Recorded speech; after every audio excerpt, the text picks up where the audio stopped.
To tree or not to tree? That is the question.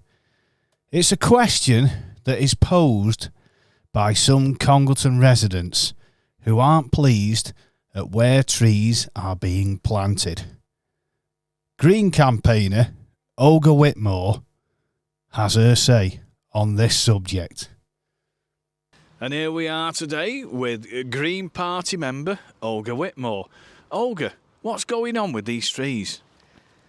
Well, I found out from Congleton Chronicle, from people who are talking to me about those trees being planted long time ago. I mean, like long time ago, 1920 only. And recently I found out those trees are going to be removed. Yeah. And I came here. I don't live here. I live in Bromley Farm. I came here to find out what are those trees and why are they removed. So let's go there and see. Let's go and have a look, because you wrote to the Chronicle about this, didn't you? I didn't write to the Chronicle. I tried to ask Congleton Town Council questions about it, and these questions were dismissed. I'll read you these questions later on, and I'm not sure why my questions are dismissed, because I think they have got legitimate basis to them, and it shouldn't be dismissed. If not only for transparency, for the democratic accountability.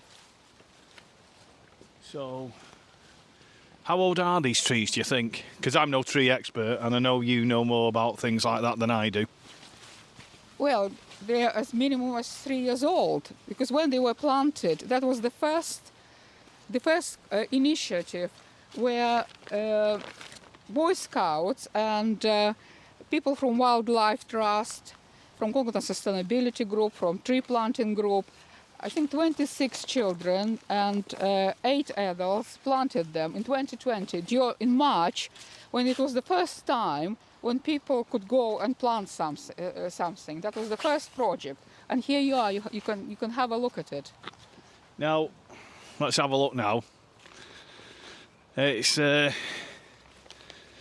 looks like some of them are died off.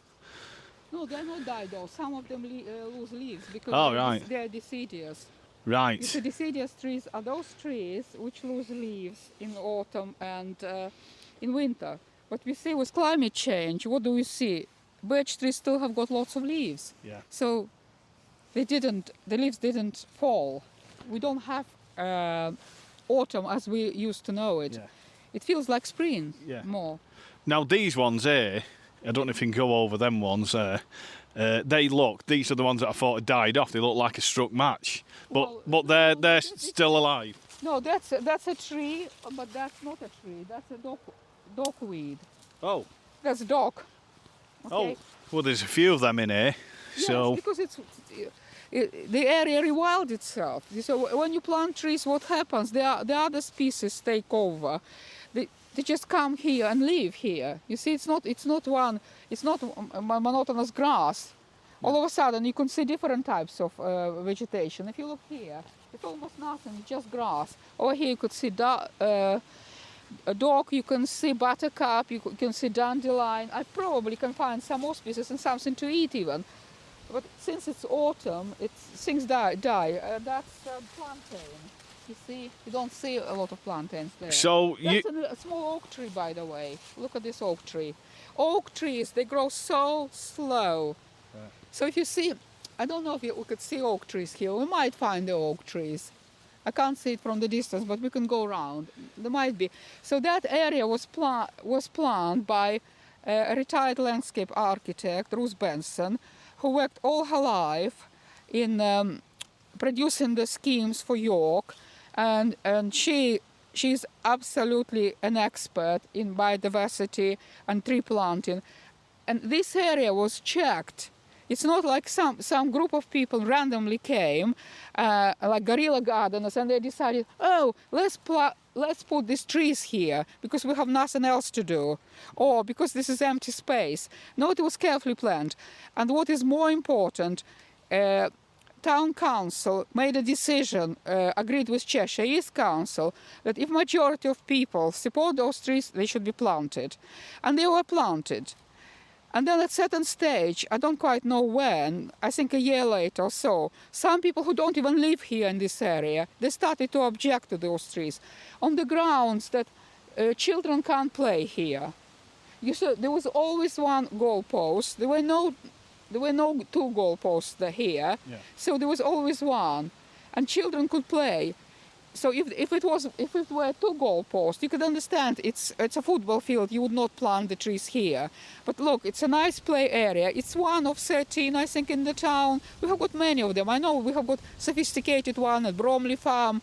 Where you live, do you have a play area as well near the school? I think there is down the field near us, isn't there? Yeah, I think there is. Yeah.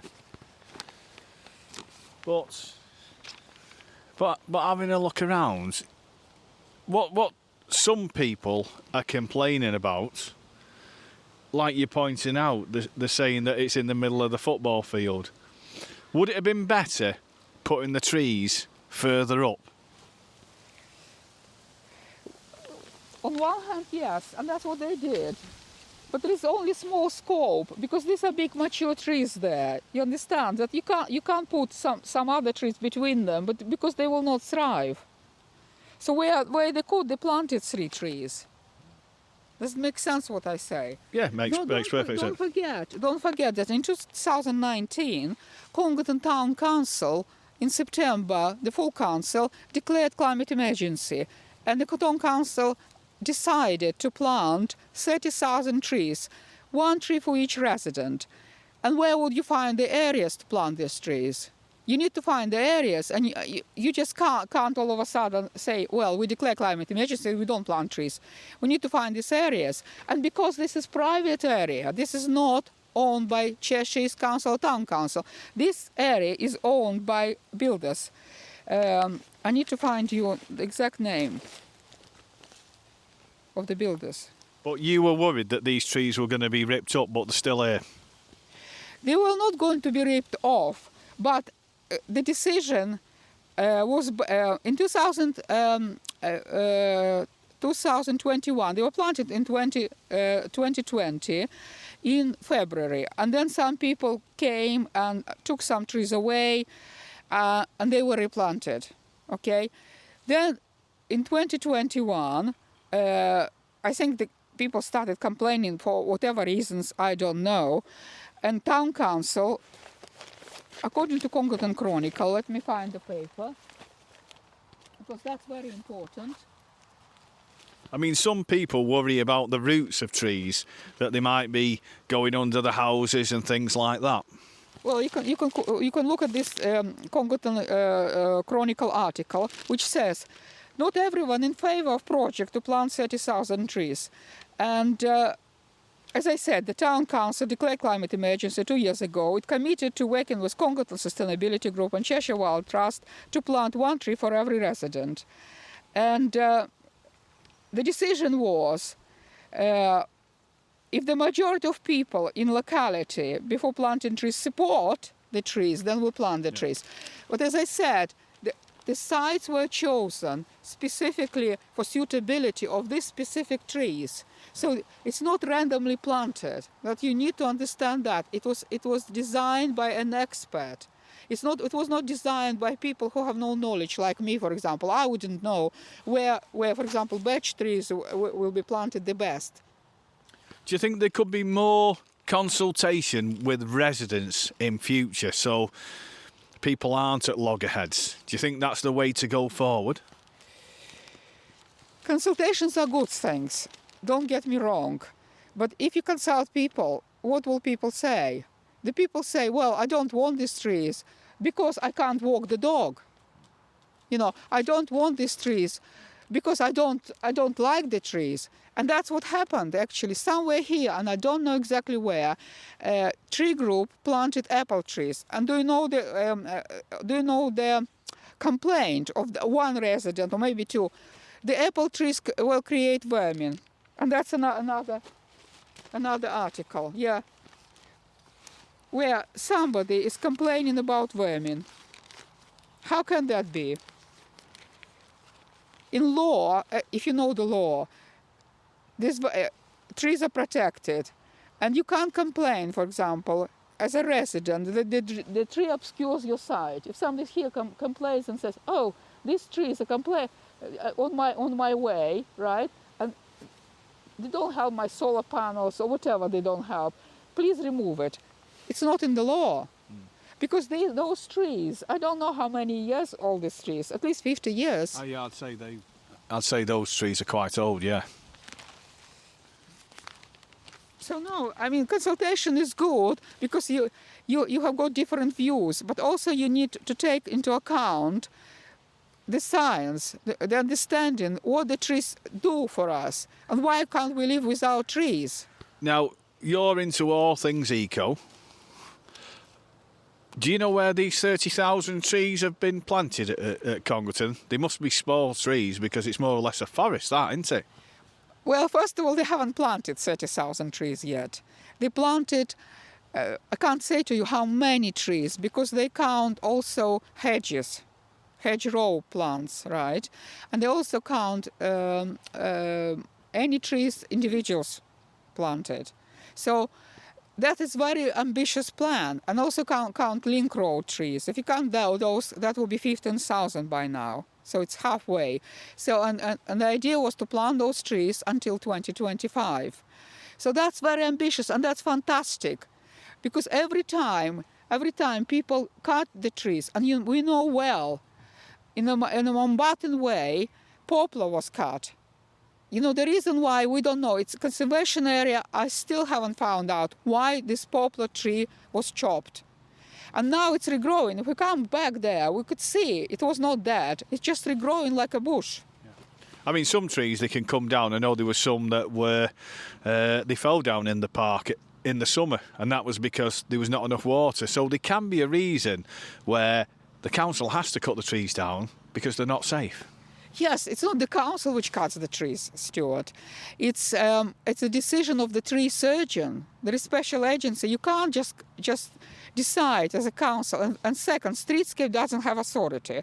So they need to refer the tree to Cheshire East Council. Cheshire East Council needs to send tree surgeon, and tree surgeon needs to send a report. And that report can be seen by a lot of people. And in a lot of reports, and that's what happened in Sheffield, because council didn't have enough money, they preferred the option of cutting trees rather than preserving them.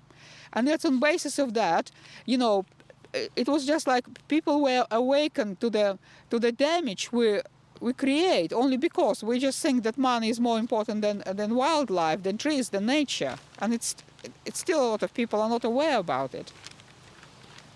Well, thanks a lot for talking to Congleton Radio, Olga. Thank you, Stuart. I would like to tell you something very important, because 3 residents objected to those trees. They complained like mad. And I know some councillors listened to them, and maybe chief executive officer listened to them, and whoever listened to them. And they decided that because they're complaining of unwanted trees for no basis, there was no legitimate basis to complain, because the consultation took place. We know that that's a suitable area. It's the area which doesn't belong to those residents. They don't even live here.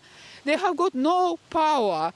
They have got the power to complain, don't get me wrong. Complain, yes, complain, we want your views to be listened. But we want our town council, our councillors to support us, to support majority of people who care about nature, who care about Congleton, who are frustrated by the fact that we now don't have these green places, that everything is built on, every square, every inch of green space in Congleton is built on.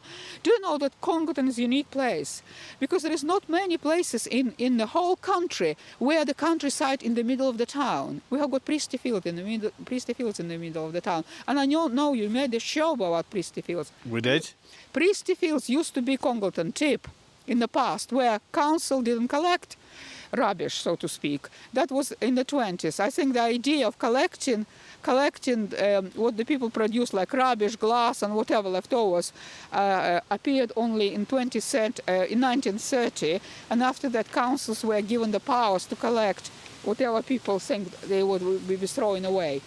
So Priestley Fields, it's not public area. It has got public access, but it's owned by 3 individuals. So one day, these 3 individuals will try to sell it, right, for whatever, to speculative builders or whoever. So one day... That's your opinion on that. Yeah. That's what we've got to say. That's your opinion. Well, if it's privately owned, so is it protected for people, for posterity? We know what happened with well allotments. Well allotments where the land was bought, and then the person who bought well allotments decided to build the flats. You saw it took a while for people to fight.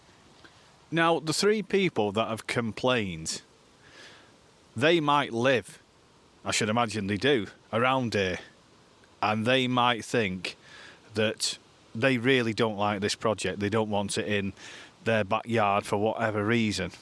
So I suppose it's okay where everyone else in the town says, yes, we want trees.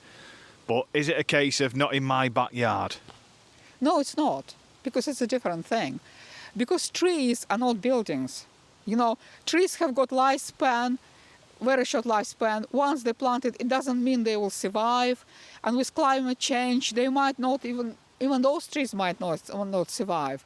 So trees are not the same, and we know trees can be felled. You know, so landscape can change. So trees are something very fragile.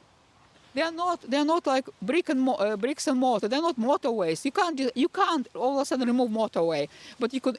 We know that with HS2 project, ancient woodlands are removed, totally destroyed, and that changes absolutely everything in this country, because this country hasn't got more land, and every time somebody builds something on green land, we just concrete it.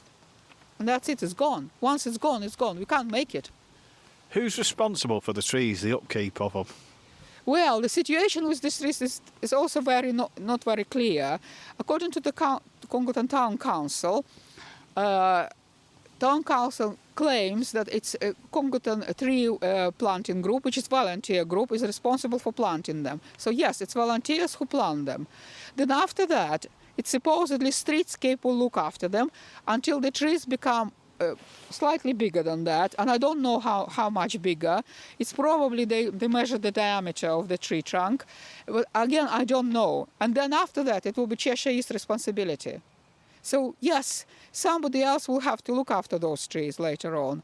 But I think, because they're native trees like birch trees, I don't think there will be a lot of maintenance for those trees. But I'm not a tree expert. I can't say anything about it. But you know, I'll probably be dead when these trees reach that stage. But I believe that was one of the reasons on social media that was pointed out. Who is going to look after the trees? That's a very legitimate question, and Town Council should answer it honestly. It should put money into the tree maintenance, as there is money, for example, for mowing the grass. For example, where I live, the grass is mowed on a slope where it doesn't matter, at least 12 times a year. So that's written in the contract, as far as I understand. It's not mown because they want to mow it. They mow it because it is in the contract of Streetscape to mow the areas. And the contract is given to them by I presume, Cheshire East. So my questions to the Congleton Environment and Communities Committee, which I submitted, were the following. Considering Congleton Town Council decided to remove the trees from Marshall Grove Play area, my questions are: did Congleton Town Council contact the owners of land, Gross Tower Limited, and ask their permission to remove the trees? The council must show that the trees are dangerous. That's according to the lawyer. And I quote, diseased or causing a problem to building or infrastructure via their roots. The trees planting area was created by professional retired landscape architects who did comply with all the laws. Second question, wouldn't Congleton Town Council create a precedent for residents to complain using illegitimate concerns and put off volunteers from tree planting? Third question, why will Congleton Town Council legitimize a request, demand, threat of a few individuals to remove 3-year-old, I just say 3-year-old, nobody corrected me on that, trees at the expense of taxpayer? I say that at expense of taxpayer because it was planted by volunteers. William Dean Strauss gave some money. Some other organizations, I think Congleton Partnership gave money for the trees. While Streetscape, they're subsidized by you and me. You Sharon, you Stuart, all of us. Because those who pay council tax, they pay for Streetscape. So why would I want Streetscape to remove these trees? That's what I'm asking. Does Congleton Town Council know that hedgerow removal and matters relating to trees come under the local planning authority jurisdiction? Maybe my question is naive, but it doesn't mean it shouldn't be answered. Another question: how much will it cost to Congleton Town Council and taxpayers to remove those trees to new location? What do you think, Stuart? If you were, for example, contractor, so that the trees will not be damaged, how much would you pay for one tree to be removed? Well, I wouldn't think it'd take much to just uproot it by your hand, really. Yeah, well, it would take some time, wouldn't it? And some money, wouldn't it? You just can't invite a machine to do it. No, you couldn't do that. But I wouldn't say they were like big trees. So, but still, it's going to cost. I mean, if you get someone do your garden, you shouldn't be damaging roots. Don't forget. You just can't sort of like take this tree and dig a little bit. Yeah. You need it. Look how established they are. Mm. So the other question was so my question was about cost. We always have to look at how much it costs us financially as well as from the other point of view. The other questions.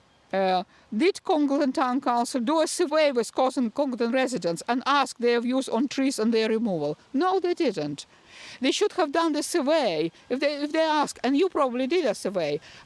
You ask how many people don't want trees on your side, on your... It was on Congleton News and Views. Yeah. We had 3 choices. Yeah. And it was, do you want more trees planted? And I can't remember offhand the figures, but there was quite a few that said yes. No more trees planted, and there wasn't a single person. And the third choice was trees in designated areas. And that come in second place, which is fair enough. It does seem, if you go and plant trees, they've got to be planted in sensible places. Well, that's correct. This is a sensible place. So who protects biodiversity and wildlife habitats in our town? Those trees are mature, and wildlife has been established there already. A few individuals have no right to demand its destruction. That was my question. Again, if somebody thinks it's a naive question, I would like them to answer to best of their knowledge, because that's what our town council for. And another question: does Congleton Town Council plan to create a proper procedure and a working group to prevent unnecessary work of tree removal in future? That's basically it. And those questions were dismissed. They were not put on agenda. So they've not answered any of your questions? No, the answer was that we consulted with a few residents. We agreed. And again, town council didn't have full town council meeting where it was agreed and given the basis for it. Well, thanks for talking to Congleton Radio, Olga. Thank you, Stuart, for having me.